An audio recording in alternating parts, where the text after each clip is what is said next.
Segunda carta del apóstol Pedro, capítulo 3, versículo 18, nos dice el apóstol: antes bien, creced en la gracia y el conocimiento de nuestro Señor y Salvador Jesucristo.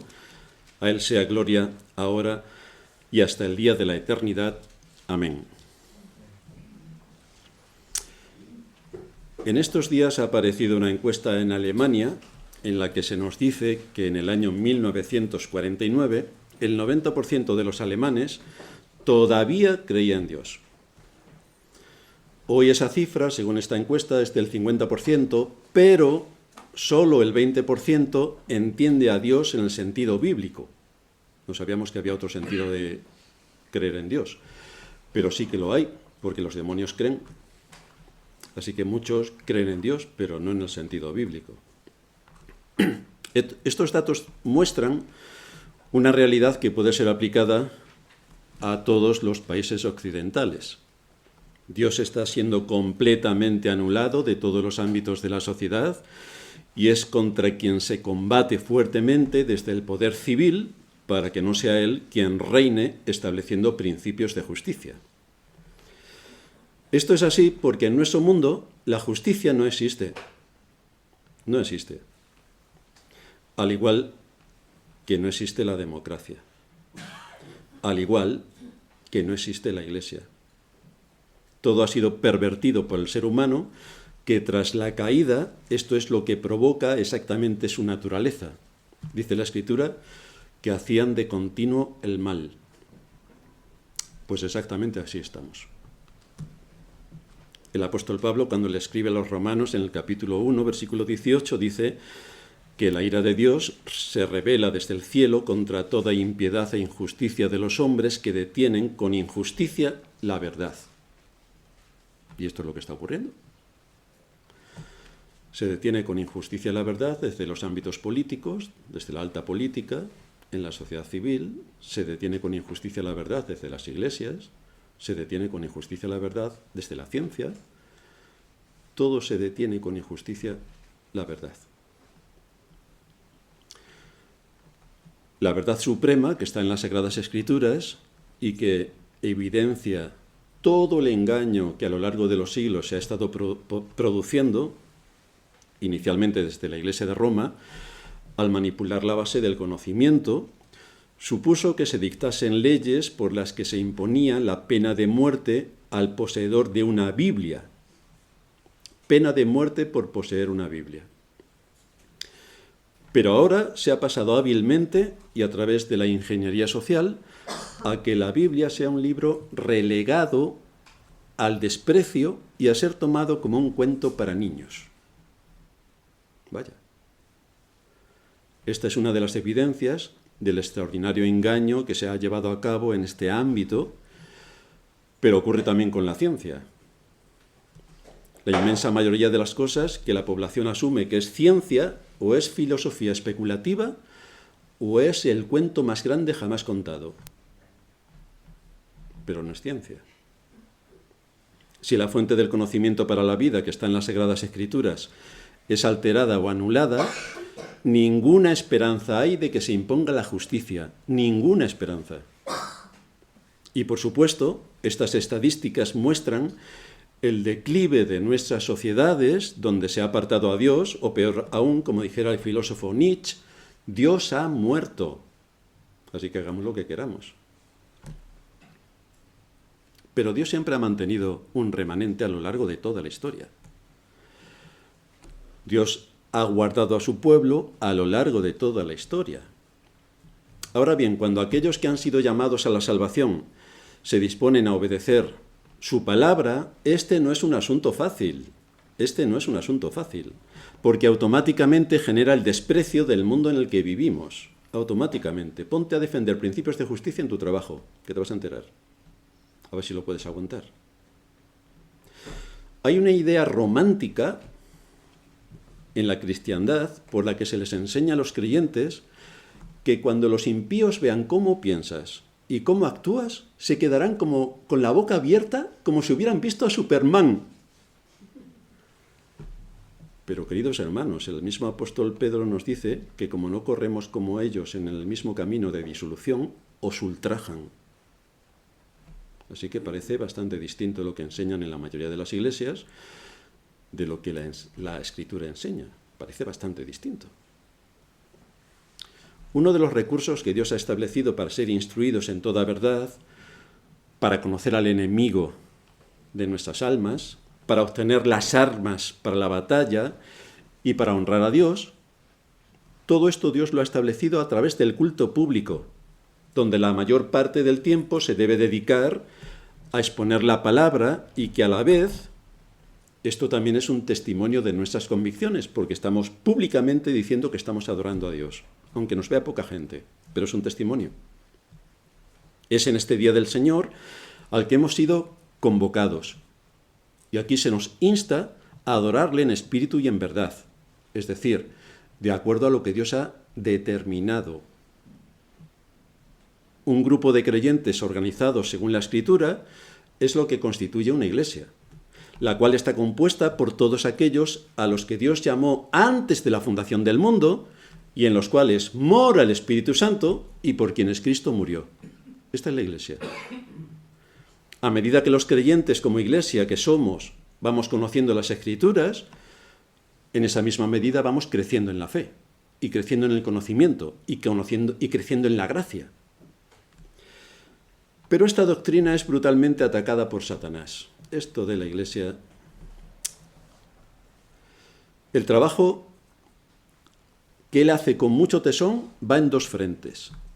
El exterior, ridiculizando a la Escritura, como pasa en nuestros días, donde está en el barro, y en el interior, sembrando cizaña en medio de la iglesia, sembrando distanciamiento y discordia entre los hermanos, y así provocar que la luz que se debería dar en este mundo desde la iglesia, pues no se pueda dar porque hay guerras intestinas dentro de la iglesia. En muchos casos lo consigue, porque si no logra que la iglesia sea una sinagoga de Satanás, que por si alguien me escucha es lo que la mayoría de la iglesia son, esto es para que nos critiquen en YouTube, si no logra que la iglesia sea una sinagoga de Satanás, entonces procura romper la unidad y la paz, a fin de que la iglesia no cumpla su función, porque ese es el propósito fundamental. Pero no solamente tenemos a Satanás contra nosotros, sino también una influyente y notable presión social que se introduce dentro de la iglesia, que es la moda de la época en la que nos ha tocado vivir, y casi sin darnos cuenta, se lleva a la iglesia a un culto que acaba siendo una adoración profana, o como dice el apóstol Pablo, una adoración a los demonios. Porque si no adoras a Dios, ¿a quién estás adorando? A los demonios. Pero esto no es algo nuevo, no es algo que hayamos descubierto hoy porque somos muy inteligentes, no es algo nuevo. El pueblo de Israel tenía la ley, tenía los pactos y tenía las promesas. Pero ¿por qué adoraban a los dioses falsos? ¿Por qué les invadió la idolatría? ¿Por qué seguían las costumbres de moda de su época? Si ellos tenían la ley de Dios, el Dios que les sacó de Egipto, de casa de servidumbre, les hizo pasar 40 años por el desierto, les hizo atravesar el Mar Rojo en seco, les hizo atravesar el Jordán. ¿Por qué no siguieron? Con todo el testimonio que tenían de Dios, ¿por qué no siguieron obedientemente su palabra? Por ejemplo, hay una advertencia severa por parte de Dios en Levítico capítulo 20, versículo 2. Una advertencia bastante severa por lo que implica. Dirás asimismo a los hijos de Israel: cualquier varón de los hijos de Israel, o de los extranjeros que mora en Israel, que ofreciere a alguno de sus hijos a Moloc, de seguro morirá. El pueblo de la tierra lo apedreará. Podría pasarnos desapercibido. Pero resulta que Moloc era una estatua metálica hueca, gigantesca. Era hueca porque dentro le ponías leña. Le prendías fuego a la leña. Cuando el ídolo estaba incandescente, ponían a sus niños en los brazos del ídolo. Ya sabéis lo que eso significa. Ellos pensaban que con estos sacrificios sus dioses estarían contentos y podrían tener mejores cosechas. ¿Y sabéis quiénes les imitaron? Los israelitas. Por eso esta advertencia del Señor en Levítico 22. Luego en Jeremías, capítulo 32, versículo 35, nos dice allí el profeta: edificaron lugares altos a Baal, el pueblo de Israel. El segundo mandamiento suyo es el nuestro. No tendrás dioses ajenos delante de mí, dice el primero. Y luego sigue con: no te harás imagen ni ninguna semejanza de lo que está arriba en el cielo, ni abajo en la tierra, ni en las aguas debajo de la tierra. No te inclinarás a ellas ni las honrarás, porque yo soy tu Dios fuerte, celoso, que visito la maldad. Jeremías 32, 35. Edificaron lugares altos a Baal, los cuales están en el valle del hijo de Hinnom, para hacer pasar por el fuego sus hijos y sus hijas a Moloc, lo cual no les mandé, ni me vino al pensamiento que hiciesen esta abominación para hacer pecar a Judá. ¿Creéis que ellos estaban pensando que hacían algo mal? No, pero si lo hacían todos en su época. Era lo normal, freír a tu hijo. Bueno, en este caso a Sar. Era lo normal, lo hacían todos, entonces ¿por qué no lo vamos a hacer nosotros? En nuestro caso podríamos abrir la Escritura y veríamos 20.000 textos por los cuales aquella gente estaría violando la ley de Dios. Pero ellos no lo vieron así, porque estaban dentro de su contexto social y como todo el mundo lo hacía, pues yo también lo hago. El asunto que hay de fondo es que a esta gente les faltaba conocimiento y despreciaban la obediencia, las dos cosas. De ahí que dice Oseas: por cuanto desechaste el conocimiento, yo te echaré del sacerdocio, porque olvidaste la ley de tu Dios, también yo me olvidaré de tus hijos. Y así vemos cuál fue el resultado en Israel. La pregunta que hoy nos tenemos que hacer es: ¿a cuántos Moloc está sacrificando la Iglesia? Todos podemos suponer, porque las evidencias son contundentes, que la inmensa mayoría del cristianismo evangélico no puede recitar de memoria los 10 mandamientos, según la Escritura. Lo recita casi según la Iglesia católica, pero no según la Escritura. Y si no sabe cuál es la ley del reino, ¿cómo se va a poder arrepentir de sus pecados si no sabe la ley? Si un pecado es violación de la ley y no sabes cuál es la ley, pues puedes pecar todo lo que quieras, porque no violas nada, como hacían estos hombres con Moloc. ¿Cómo puede un creyente ser de influencia en el mundo si lo más básico de la palabra de Dios no lo conoce? Acepta por bueno lo que su cultura acepta, pero no tiene un conocimiento de la Escritura que le lleve a actuar bajo principios de justicia. Lo más que hace es ser buenista. Pero los buenistas van al infierno, aunque muchos todavía no lo sepan. En Éxodo 25, 22, el texto que leíamos en la introducción, nos encontramos esta enseñanza. De allí me declararé a ti, cuando el Señor está definiendo el tabernáculo con todo lo que tiene que haber dentro y todos los utensilios y quiénes van a estar en el tabernáculo, de allí me declararé a ti y hablaré contigo de sobre el propiciatorio, de entre los 2 querubines que están sobre el arca del testimonio, todo lo que yo te mandare para los hijos de Israel. Aquí vemos que Dios está morando entre los querubines del tabernáculo, con un propósito específico: enseñar e instruir a los hijos de Israel y darles a conocer su voluntad con precisión. No para que ellos se imaginen a partir de ahí qué es lo que tendría que hacer, qué es lo que podríamos añadir, cómo podríamos ser creativos. No, sino para que conocieran exactamente qué es lo que tenían que hacer, no para que fueran creativos. Así que con esta introducción hoy vamos a ver 4 puntos que son 4 preguntas. ¿Por qué nos reunimos hoy? ¿Cuál es la base que lo fundamenta? La segunda: ¿dónde y cómo adorar a Dios? La tercera: ¿qué medios ha establecido Dios? Y la cuarta: ¿por qué obedecer la palabra de Dios? Si esto lo preguntamos a la cristiandad, todo el mundo está de acuerdo con todo. Vamos al detalle a ver si se mantiene el acuerdo. Cuando somos convocados como iglesia, debemos conocer en primer lugar por qué nos reunimos. ¿Por qué nos reunimos? Hoy, aquí, ahora. Hay dos razones fundamentales. La primera razón es que Dios nos reúne como hijos suyos, que somos, y con nuestro hermano, que es Cristo. No olvidemos esto. Nuestra dependencia de Dios y nuestra dependencia de los hermanos van juntas. Me tengo que asegurar, evidentemente, de que estoy en una iglesia sana, no de que estoy en una sinagoga de Satanás, porque entonces seré hermano de Satanás. Y Dios nos da este entorno para que podamos ser, en primer lugar, instruidos en toda verdad por medio de la predicación de su palabra, porque este es el propósito fundamental, ser instruidos. ¿Cómo adquiero conocimiento? Y luego ese conocimiento, ¿cómo se aplica en las áreas de mi vida? Su objetivo es que nuestra conciencia sea moldeada de acuerdo a la Escritura. Ese es el molde que nosotros tenemos que implantar en nuestra mente. No el molde del mundo en el que vivimos, como hacían aquellos israelitas con Moloch. No el molde del mundo en el que vivimos. No el molde de nuestra cultura de origen. Yo es que soy de Marte y allí en Marte hacemos las cosas de otra manera. Pues tampoco sirve. El molde es la Escritura.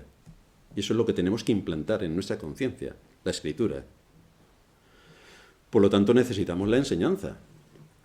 Como en todas las áreas en las que vayamos a desarrollar nuestra profesión, necesitamos conocimiento, necesitamos enseñanza. Necesitamos este conocimiento para no ser engañados y que podamos actuar de acuerdo a nuestro papel. Como creyentes e hijos de Dios, necesitamos la enseñanza para no dejarnos llevar por la corriente de este mundo, que es enormemente imponente. Pero tenemos que saber cuál es la corriente de este mundo. La tenemos que identificar, porque si vamos en plan buenista, iremos por el camino ancho. Y ya sabéis a dónde van todos aquellos que andan por el camino ancho. ¿Cuál es su fin? Necesitamos la enseñanza para equiparnos con todo el armamento necesario para defender nuestra posición, porque tenemos multitud de enemigos internos y externos. Y el más importante es nuestro corazón, al que tenemos que someter.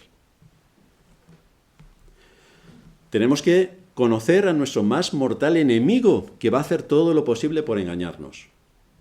Como ya hemos dicho muchas veces, si vosotros conocéis a alguien que sea muy buena persona, Satanás es mucho mejor buena persona que la mejor persona que conozcáis. Es amable, simpático. Por ejemplo, las mujeres cuando empiezan a buscar novio, lo primero que dicen es: yo quiero que me haga reír todo el día. ¡Ay, qué bien! Todo el día contándote chistes el novio. Pues esto lo hace Satanás perfectamente. Se sabe todos los chistes del mundo y te puede hacer una gracia, vamos, no vas a parar de reír en el infierno. Es sumamente atractivo. Es un ángel de luz. Así que utiliza su engaño para embaucarnos y llevarnos por donde jamás hubiéramos imaginado que podríamos ir. Por lo tanto, la enseñanza es necesaria, como dice la Escritura, para vivir en este mundo sobria, justa y piadosamente. Necesitamos estar equipados por todos los enemigos que están a nuestro alrededor. La segunda razón por la que hoy estamos reunidos como iglesia es adorar a Dios. Todos juntos, como familia, como cuerpo de Cristo, como templo del Espíritu Santo. Adoramos al Dios Trino y le adoramos en espíritu y en verdad. Precisamente con estos dos matices. Dios es espíritu, por lo tanto no puede haber imágenes. El segundo mandamiento las prohíbe, pero con la lectura general de las Escrituras vemos que es contrario al principio de la Escritura y a la voluntad de Dios que haya imágenes, porque Dios es espíritu, y los que le adoran le tienen que adorar en espíritu. Así que no debe haber ninguna imagen en nuestra mente de cómo es Dios, que tiene barbas blancas, que es viejecito. Todo esto lo debemos borrar de nuestra mente. Dios es espíritu, se comunica a través de su espíritu a nuestro espíritu. Requiere una adoración sin imágenes. Y su palabra es la verdad.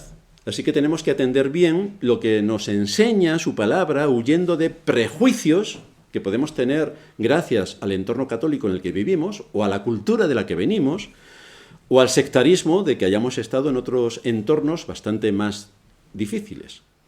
Pero esto es lo que lamentablemente abunda en la cristiandad. Ya desde el principio Dios legisló para que todos supieran cuál tenía que ser la conducta que se esperaba de cada uno de aquellos que iban a adorar. Dios legisló en cuanto a esto. El pueblo de Israel sabía a dónde tenía que ir a adorar, sabía cuándo tenía que ir a adorar y sabía con qué propósito tenía que ir a adorar.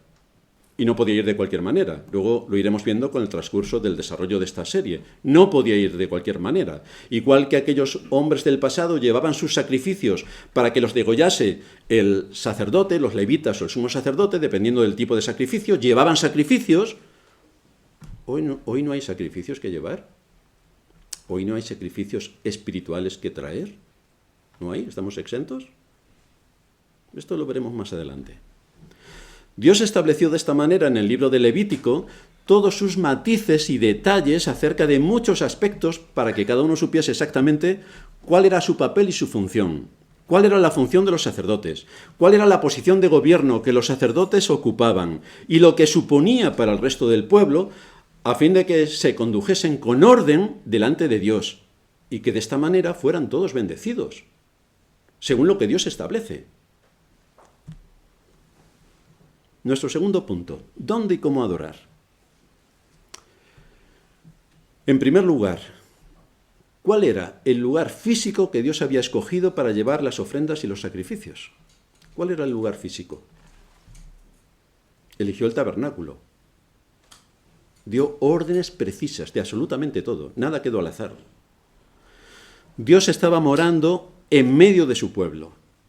El tabernáculo era como un templo portátil, que fue usado hasta que los israelitas llegaron a la tierra prometida y después estuvo allí hasta que se construyó el templo que construyó Salomón. Atendiendo el tabernáculo estaban los sacerdotes y los levitas y estaban ministrando todos los días para ofrecer a Dios sacrificios y ofrendas. Y el día de reposo ofrecían el doble de sacrificios. Este es el principio que está patente desde que Dios quiso establecer su morada entre los hombres después de que Adán y Eva hubiesen caído.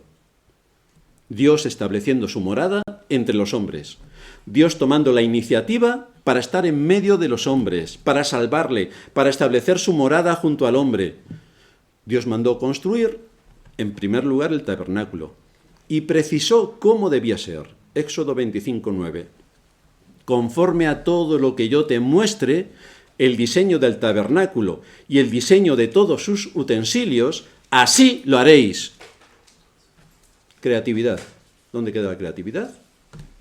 Es que a mí me gustaría que en vez de que las cortinas fuesen azules, ¿por qué no ponemos una de seda así blanca que refleje? No. A lo largo del capítulo 26 de Éxodo se nos narra con precisión qué es todo lo que debía contener. Y esto nos muestra que no había ninguna aportación humana, ninguna. No se le permite al hombre que añada ni que cambie nada. Dios ha establecido un modelo y ese es el modelo. De ahí no te puedes salir. En esto creo que nadie en la cristiandad tuviera la osadía de aportar algo diferente en el tabernáculo. Pero sí. Para que recordemos lo que Dios está ordenando y cuál es el impacto que tiene desobedecerle, hay algunos incidentes que nos hacen valorar la precisión con la que Dios habló y las consecuencias de la desobediencia. Encontramos a Nadab y Abiú, que ofrecieron fuego extraño, que Dios no había mandado. Y todos recordaréis qué es lo que pasó con Nadab y Abiú. Murieron. Porque de acuerdo a lo que Dios había establecido, ellos fueron creativos. Pues bienvenidos al infierno. Esta es una evidencia contundente de que nadie puede añadir nada a lo que Dios ha establecido para el culto divino. No se puede añadir. Más tarde mandó construir el templo, y allí se manifestó la gloria de Dios. En el primer libro de Reyes, en el capítulo 8, se nos muestra cómo Dios desciende del cielo, pone su morada en medio de aquel pueblo. Los sacerdotes, después de haber bendecido el templo, no pudieron permanecer dentro para ministrar a causa de la gloria que irradiaba el templo. Era Dios morando en medio de su pueblo.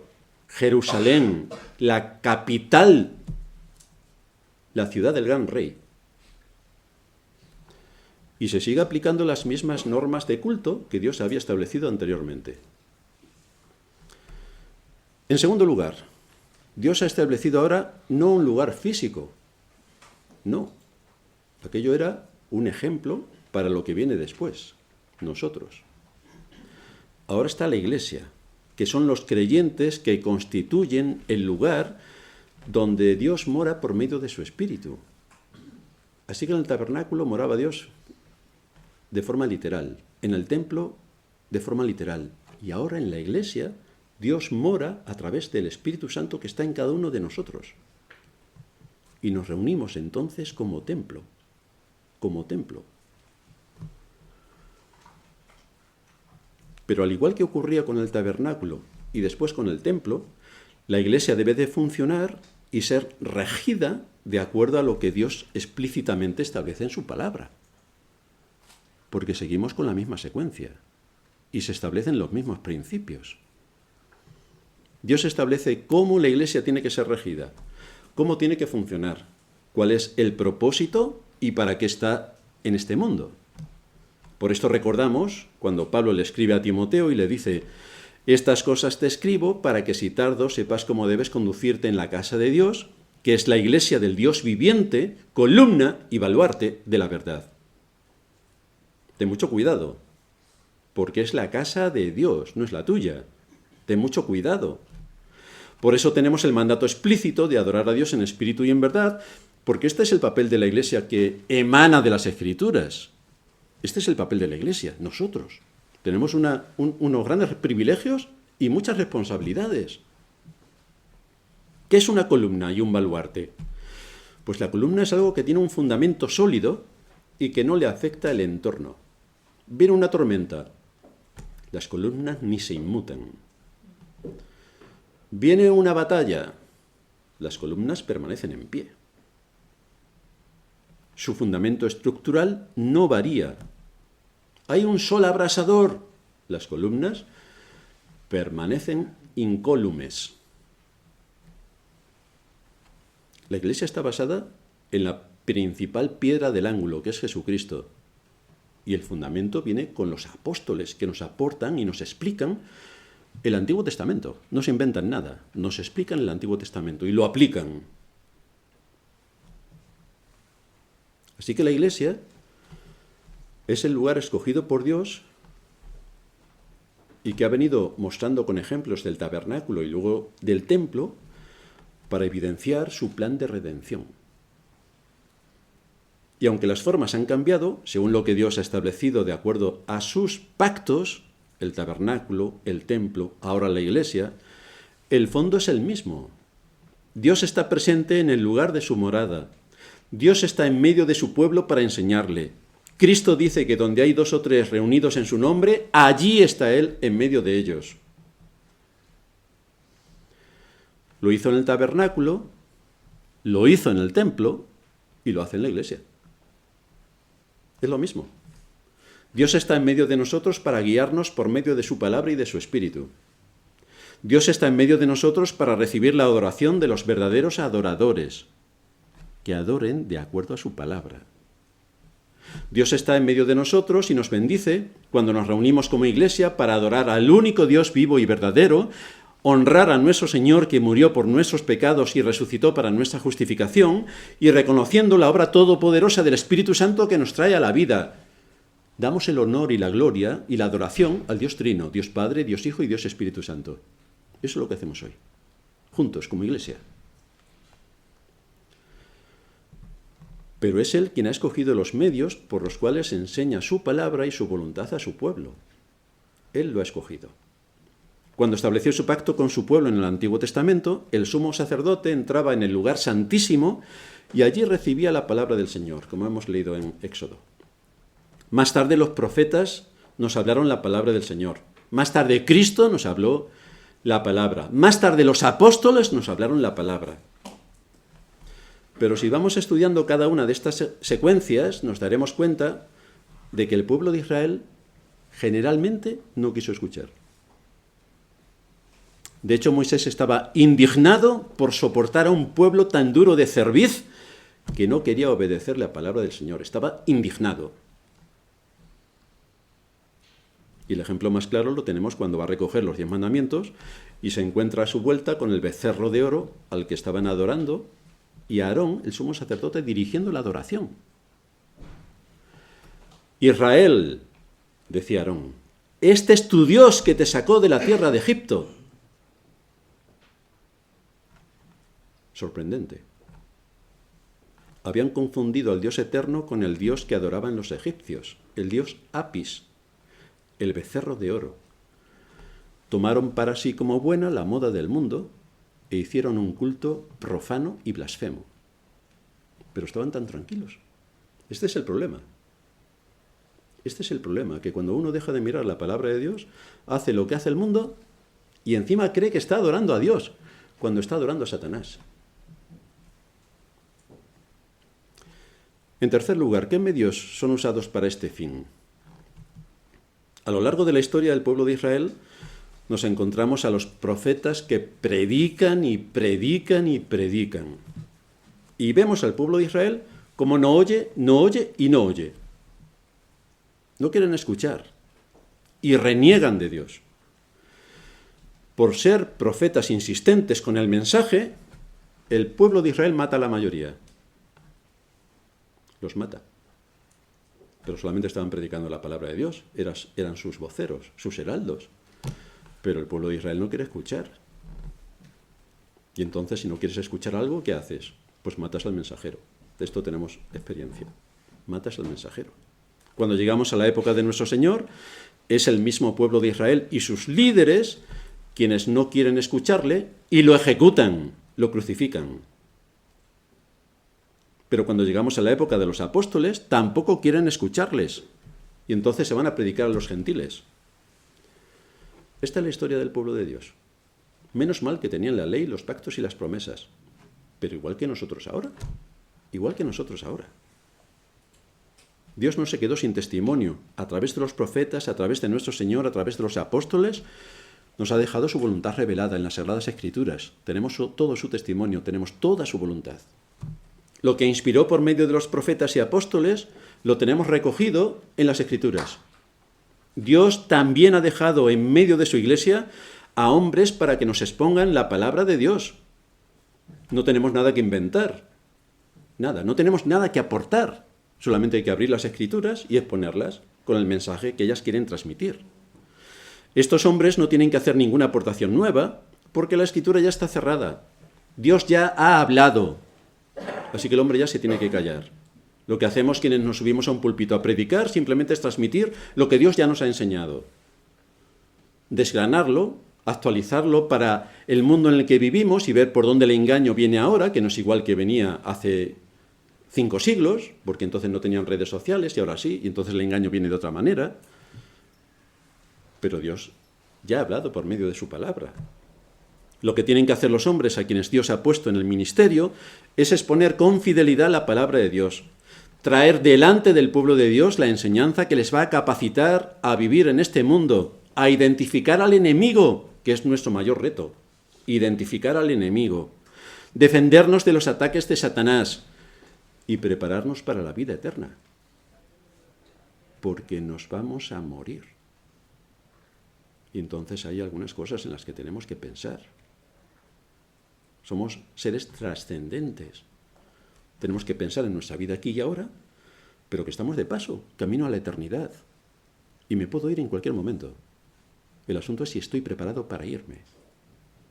Pero mientras que eso ocurre o no ocurre, tengo que ser responsable con lo que Dios ha puesto en mi mano.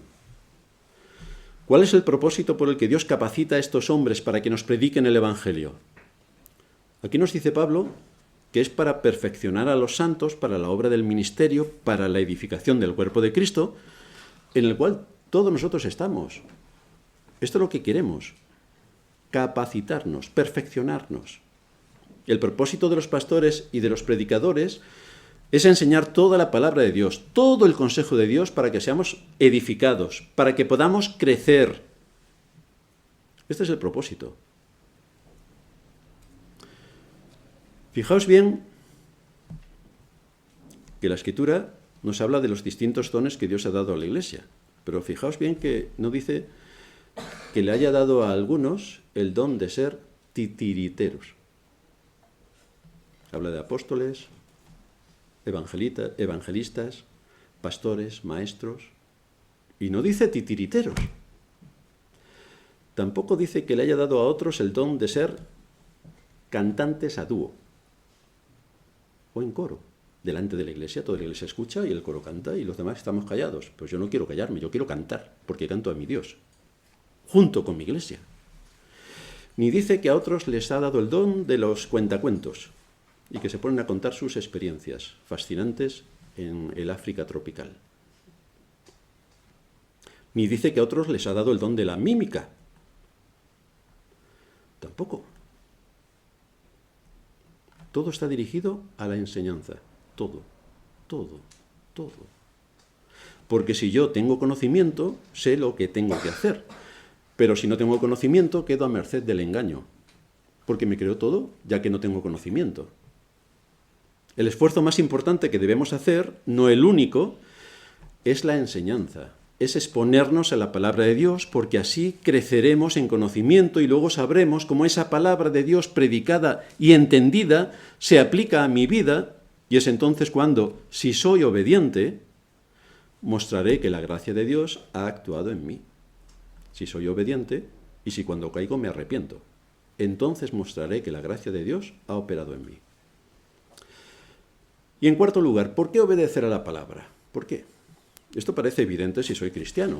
Uno le pregunta a cualquiera de la cristiandad, ¿tú eres obediente a Dios? Y todo el mundo dice, pues sí, claro, fantástico, un aplauso. Lamentablemente, esto está bastante lejos de la realidad. No se suele ser obediente, porque si no la Iglesia estaría en otro estado, y está en estado de desescombro. Son multitud en la cristiandad que en vez de obedecer la palabra, igual que hacía Israel, no la escuchan. Por supuesto no la aplican. Por supuesto no se arrepienten, porque su orgullo y su soberbia y su egoísmo los dominan. Entonces el arrepentimiento se ha esfumado. Con esa conducta se blasfema el nombre sagrado de Dios a quien dicen servir. Pero en general muchos escuchan, pero no aplican. Con lo cual solo demuestran una enfermedad grave que puede evidenciar una duda bastante notable en si han recibido la salvación o no. Porque la evidencia de la salvación se tiene que ver. No en que peques, sino en que te arrepientas. Ahora bien, si yo no adquiero conocimiento, si no soy enseñado, ¿cómo voy a saber la forma en la que tengo que adorar? ¿Cómo lo puedo saber? Y si no tengo conocimiento y llego a un sitio que pone en la puerta Iglesia Evangélica para más INRI. Llego a este sitio donde entro, qué alboroto, qué alegría, qué zozobra aquí, ¡guau! Todo el mundo casi aplaudiendo. Y veo allí a dos cantantes a dúo que no pueden cantar peor, pero todo el mundo le aplaude. Bien, es que hacen un esfuerzo extraordinario por cantar aquí a dúo. Bien. Luego sale otro que toca a alguien en la frente y se cae de espaldas. Bien, es que ha recibido el Espíritu. No sé yo si ha recibido el Espíritu, pero un golpe seguro. Otros haciendo mímica, porque sí, pero ¿hay algún sordomudo en la iglesia? No, pero es igual, hacemos mímica. Y ya para darle más encanto, vamos a hacer ballet. Y entonces salen allí 4 individuos o individuas, haciendo ballet. Si una persona llega a un sitio como este y no tiene conocimiento, asumirá que este es un culto donde se adora a Dios, porque no tiene conocimiento, no sabe con qué lo tiene que contrastar. Y como allí hay tanta gente, y además este tipo de iglesias son multitudinarias, que hay tanta gente, él piensa, tanta gente no se puede equivocar. Pues sí, porque es eso lo que enseña la Escritura en cuanto a cómo debemos adorar a Dios. No sabe si aquello es conforme a la voluntad de Dios o es conforme al antojo del primero que apareció por allí y que vive del circo. ¿Qué hizo Dios en el tabernáculo? Él dio con precisión todos los elementos con los cuales tenía que ser construido. ¿Quiénes debían atender los sacrificios? ¿Bajo qué autoridad estaban todos los adoradores? Y el orden en que se debía efectuar. Creo que allí no iba nadie con guitarritas, ni con baterías, ni saltando. Esto también se hizo en el templo. Y esto también se hace en la iglesia. No hay ninguna diferencia en cuanto a los principios de adoración. Ninguna.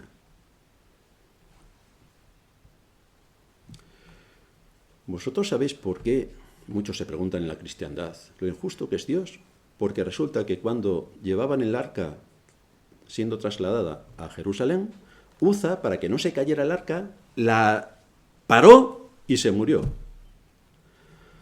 ¿Por qué Uza murió cuando trataba de detener el arca? Los filisteos, como paganos, le indicaron a los israelitas, que eran más paganos que ellos, cómo tenía que ser trasladada el arca.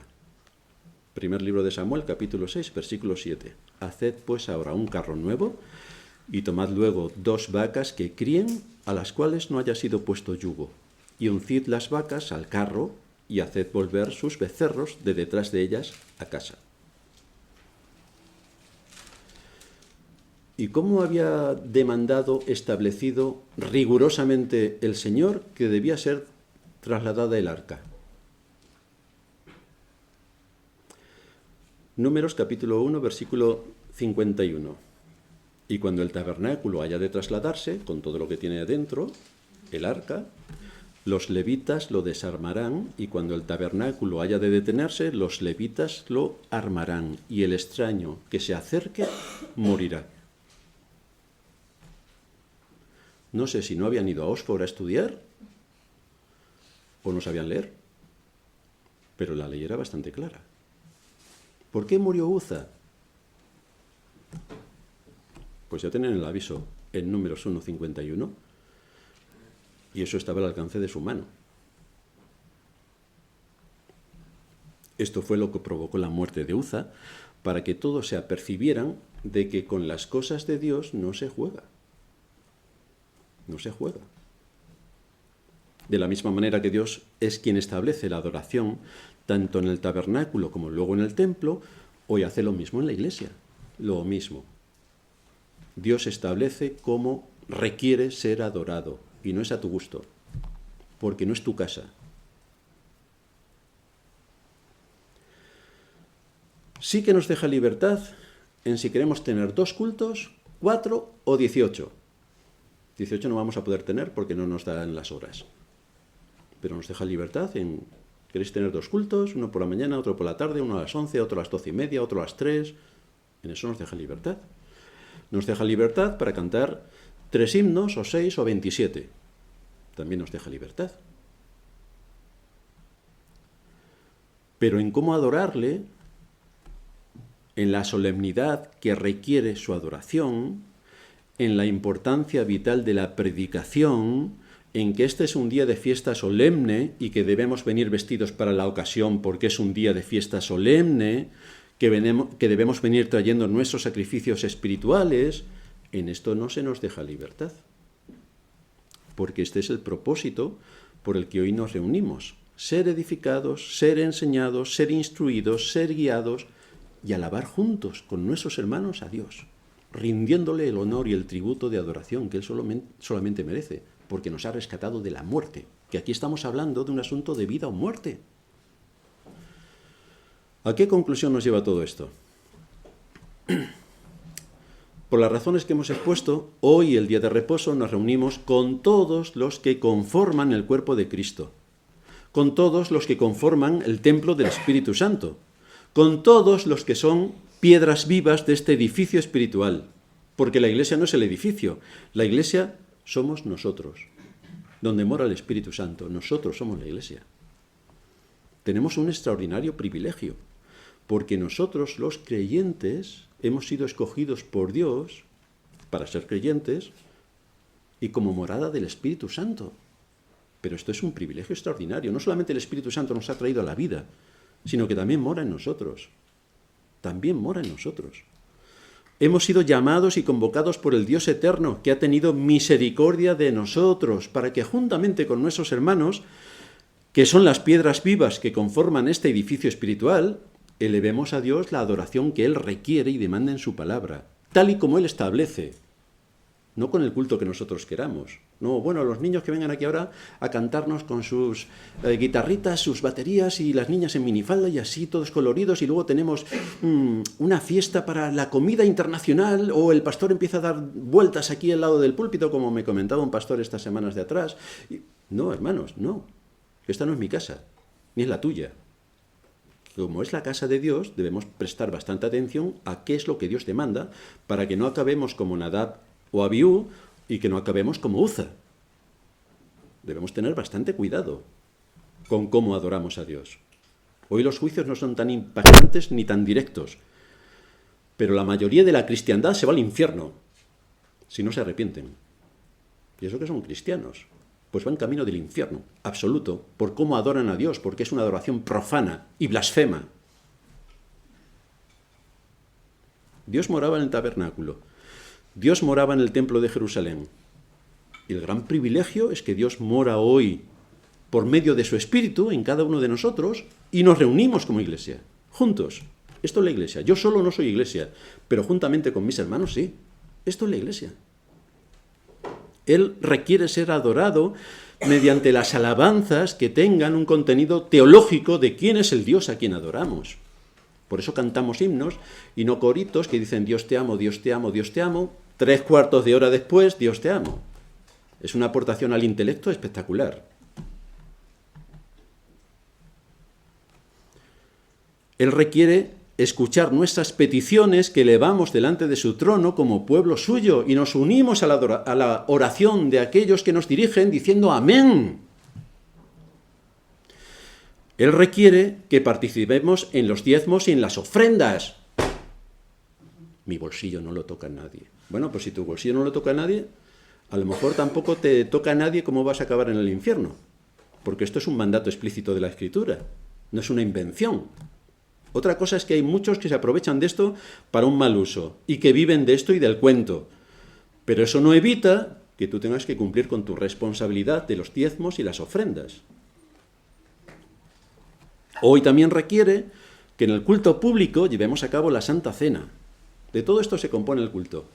Alabanzas, Santa Cena, diezmos y ofrenda, oraciones y predicación. Esto es cómo se compone el culto público. Este es nuestro lugar hoy. Esto es lo que Dios espera de todos los que forman parte del cuerpo de Cristo, que participen en todas aquellas reuniones oficiales que la Iglesia convoca en el Día del Señor para darle al Dios de la Iglesia la honra y la gloria que Él merece. Tenemos un enorme privilegio. En la carta primera a los Corintios, el capítulo 14, se nos dice cuál es el papel de los ancianos, de los diáconos, de los hombres en general, de las mujeres. Esto lo tengo que tener muy en cuenta. ¿Qué dice la Biblia que debemos esperar de cada uno de nosotros? Porque todos nosotros participamos como iglesia.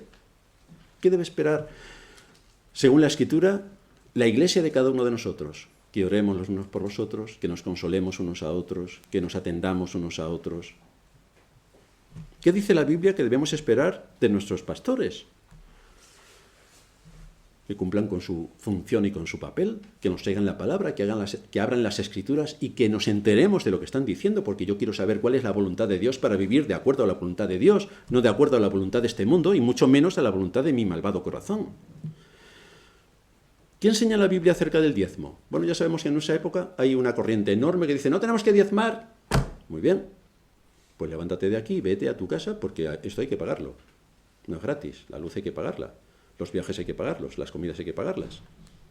Entonces esto de que el diezmo no es algo del Nuevo Testamento, esto ya lo veremos en un sermón explícito sobre el asunto, es profanar la enseñanza de la Escritura.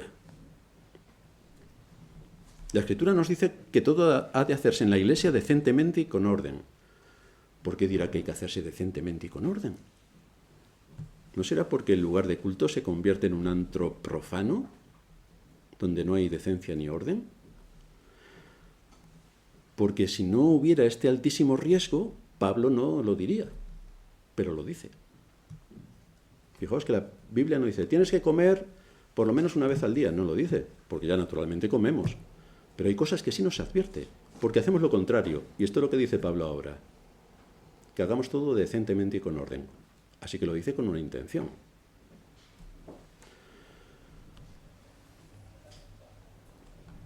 El asunto es que cada uno de nosotros tiene que ser consciente de su responsabilidad. Tiene que ser consciente de cuál es la enseñanza que absorbo, asumo y aplico. Porque cuando yo estoy en una posición correcta delante de Dios, entendiendo su palabra y aplicando su palabra, esto también va a sumar a la familia de la que formo parte. Y una familia de la que formo parte sólida se integra y aporta a la Iglesia. Y la suma de muchas familias sólidas hace que la Iglesia sea sólida. Y entonces podemos dar luz. Entonces podemos hacer frente a los ataques. Entonces podemos permanecer firmes como columna y baluarte de la verdad, porque la suma de todos nosotros hace que la Iglesia sea fuerte. No importa que el pastor no sea fuerte, importa que la Iglesia sea fuerte. Ese es nuestro propósito como Iglesia. Tomar las enseñanzas de las Escrituras, ser enseñados, ser amonestados, ser consolados, ser alentados, ser guiados, ser edificados y llevar nuestro pensamiento cautivo a Cristo. De la misma manera que el tabernáculo tenía que ser idéntico al modelo y el templo tenía que ser idéntico al modelo, tenemos que orar y tenemos que ser consecuentes con la verdad de las Escrituras para que nosotros también seamos idénticos al modelo que Cristo establece para su Iglesia. Y como leíamos en el primer versículo, que da título a este sermón, Pedro dice, a Él sea gloria ahora y hasta el día de la eternidad. Amén. Vamos a orar. Padre nuestro que estás en los cielos, gracias te damos por seguir siendo instruidos en tu palabra y por guiarnos en este asunto tan difícil en nuestros días, porque no se quiere entender o porque hay otros intereses más acordes con la moda del mundo y con el corazón de los creativos para desvirtuar por completo el culto de adoración que solamente tú mereces. Lo has dejado bastante claro en las Escrituras y por lo tanto te suplicamos que nos ayudes a ser fieles con lo que tú has dejado en las Escrituras. Ayúdanos a darte el culto racional que tú demandas, un culto en espíritu y en verdad, donde podamos venir con un corazón dispuesto a aprender, donde podamos venir gozosos para unirnos con nuestros hermanos en la alabanza y también para abrir nuestros oídos a la predicación de tu palabra por la que somos instruidos y somos edificados. Así que te suplicamos que nos ayudes a seguir manteniendo la Iglesia como columna y baluarte de la verdad para darte la honra que solamente tú mereces. En Cristo Jesús te lo suplicamos. Amén.